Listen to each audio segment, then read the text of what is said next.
beer battered shrimp tacos, first you will need to start deveining and shedding off the shrimp. As you can see, I have my lovely assistant here to help me, along with his mama who would demonstrate how to devein them. I said I could do it myself, but they said it takes a village to raise a kid, and they insisted on helping me make this. As me and my partner's mom are taking care of this shrimp, you will need to get a few things. You will need red cabbage, and you will need normal cabbage as well. Then you will need a few cloves of garlic. Then a few chilies. As well as about 4 tomatoes.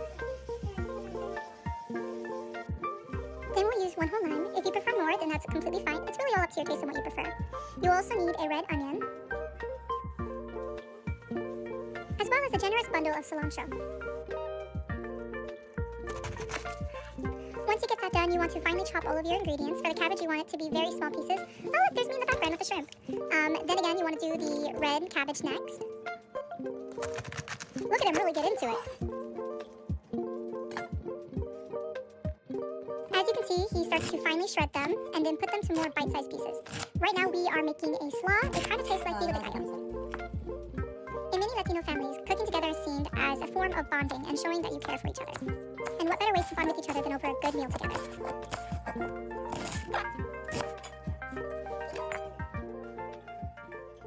Again, with the onions, you want to finely chop it.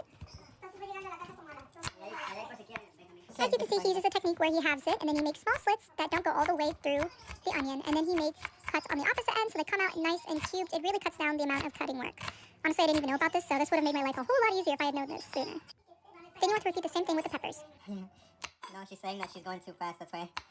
As you can hear in the background, I was struggling to keep up with his mom. She's an expert at deveining shrimp.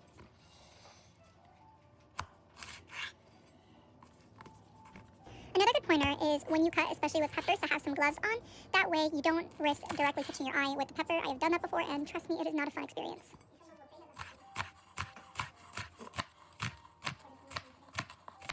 As you can see, we are finally chopping everything into cubes. This makes it a lot easier to put on the tacos. Now with the tomatoes, it's a little bit different. You first cut it in half, and then you'll see him take out the guts out of the center. You can just put it right there in that trash can. The best way to pour out the center is to use a spoon and go around the edges, just like how he's doing it. At this point, I finished off with the shrimp, so I decided to finish the cutting. So again, with the tomatoes, you want to get them into nice, small, bite-sized cubes. Next, you want to wash all of your cabbage and dry it off. After it's done drying off, you want to put it in a bowl.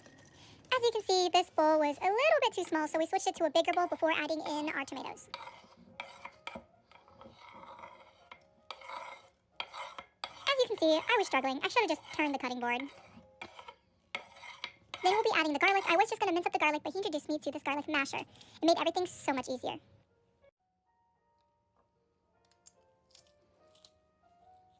Just listen to that crunch. Then we'll be adding in our lime. We'll use the whole lime, but again, if you prefer more, feel free to do so.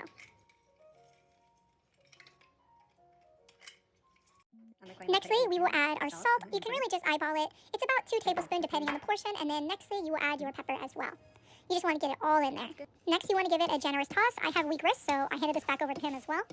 And then finally chop up your cilantro on the side and place that in and give it another good mix.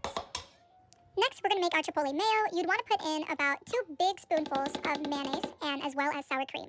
After this, you want to put in the chipotle peppers and some sauce. Again, about 2 big spoonfuls. If you prefer it more spicy, put in more. We end up putting in more later because we definitely liked it a little bit more spicy. You can either use an immersion blender, but we didn't have one, so we use this bullet blender to emulsify the concoction. Now we are working on the beer batter. You want to start off with 2 cups of flour. Then about 1/4 a cup of cornstarch. Again, depending on how much you use, we had about 5 pounds of shrimp because we were making food for his whole family. Then again, depending on your serving size, you want to add in your cayenne pepper. I missed the spoon, but hey, it's fine. Then we added some more pepper, about 2 spoonfuls as well. We had to grind it down a little bit because we didn't have the freshly grounded pepper. Is it the same, about 2? Nextly, you'll put in about 1 scoop of garlic salt. We end up putting in more later, but again, it's really up to your taste. And then you want to put in 1 egg. Since we had more and we had 5 pounds of shrimp, we added another egg as well, and then you want to finally combine that as well. Nextly, you want to add a full bottle of beer. My partner's dad recommended this beer, and he says it's not the same if you don't use this beer, so I'm not sure if this beer is magic, but it was suggested. Now that we have a fine batter, we want to mix the shrimps all up in there, and once you get an even coat on them, you want to put them in some hot oil and fry on both sides so they're golden brown. And then I'm gonna move over. Look at that sizzle. My partner's dad warmed up the tortillas for us, and this is us plating it. We put in our chipotle mayo that we made earlier. And then afterwards, we will put in a healthy little handful of shrimp. Oh, they look so good. And then we will add that slaw that we made earlier. I honestly recommend this slaw. I could just eat it straight out of the bag. Nextly, you want to add in some pickled red onions. My partner's mom made these and surprised us with it. They were really good. We topped it all off with a little bit more of that chipotle mayo. And here's a moment of truth. What will we think? I think the tacos were a success.